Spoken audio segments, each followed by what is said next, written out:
કફ syrup પીવાના કારણે 12 બાળકોએ જીવ ગુમાવવાનો વારો આવ્યો.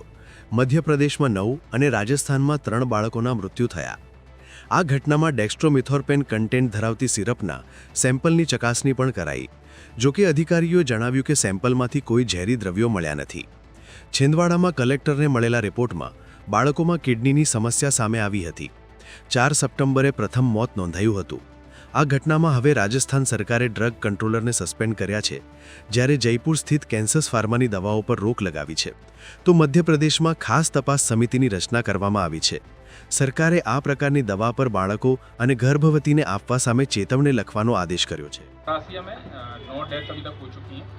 इसके अलावा हमारे 13 बच्चे टोटल एडमिट हैं, जिनमें से एक बच्चा आज रिकवर हो गया है और 4 बच्चे डीएच छिंदवाड़ा में हैं, जिनमें से 2 की कंडीशन ठीक है और 2 अभी ट्रीटमेंट में चल रहे हैं. और नागपुर में हमारे 8 बच्चे हैं, जिनमें से 5 की कंडीशन ठीक है और 3 डायलिसिस या वेंटिलेटर पर बताए जा रहे हैं.